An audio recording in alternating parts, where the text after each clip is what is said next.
Kamanda wa borithi wa Kiambu Ali Nuno arauga rĩrĩ nĩ ikinya rĩmwe rĩa kũhũrana na ciĩko cia ũhagũku wa ũgitĩri thĩinĩ wa kaunti ya Kiambu. Bringing these clusters is that all clusters have common challenges. Gĩcigo kĩa mbere anyitithanĩtie icigo cia ũmbunge cia Rari, Limuru, Kikuyu, Karuri na Kabete. Icigo ici ikoragwo igũmĩirwo mũno nĩ ciĩko cia ũnyitani wa mĩgwate, ũici wa ngari na ũici wa gũtua manyũmba. Cluster 2 are sub-counties which are formed along the Nairobi-Eldoret route. Gĩcigo gĩa kerĩ nĩ Ruiru, Thika, Juja, Gatũndũ ya rũgongo na Gatũndũ ya mũhuro. Ũici ũrĩa ũkĩrĩire gũkũ arĩ ũici wa ngari, ũici wa indo cia makambuni, ũndũ ũmwe na ũici wa gũtua manyũmba. Cluster 3 is the northern corridor, and the objective was to enable them pull their resources together.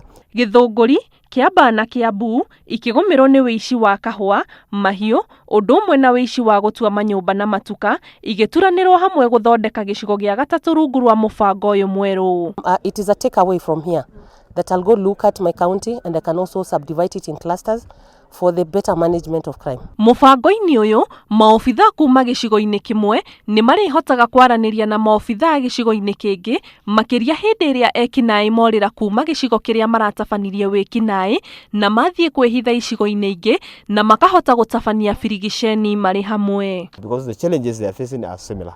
What is now left is to operationalize. Harĩ icigo ici ithatũ, arũgamĩrĩri a maobitha a borithi harĩ o gĩcigo arĩa moĩkaine ta OCPD nĩ marĩkoragwo makĩnyitanĩra mũbango-inĩ ũyũ na njĩra nene, amu nĩo marĩteithagĩrĩria kũnyagia riboti hĩndĩ ĩrĩa ekinaĩ marahĩtanwo nao kana rĩrĩa marenda gũthatia njama cia wĩkinaĩ. Nĩ ikinya rĩnyitĩtwo mbaru nĩ anyiti itemi rũhonge-inĩ rũrũ rwa ũgitĩri arĩa marauga rũngĩkinyanĩra nĩ rũkũgacĩrithia ũgitĩri. Gwĩciria nĩ tũgũcoka twarie na county commander atĩ ona niĩ ndĩ chairman wa community policy nĩ njĩtĩkĩrĩtio gũthiĩ kinya Kikuyu na ngathi kũheana information ĩrĩa andũ acio matarĩ nayo. Nĩ kũrarĩ Kenya Police na nĩ kũrarĩ AP.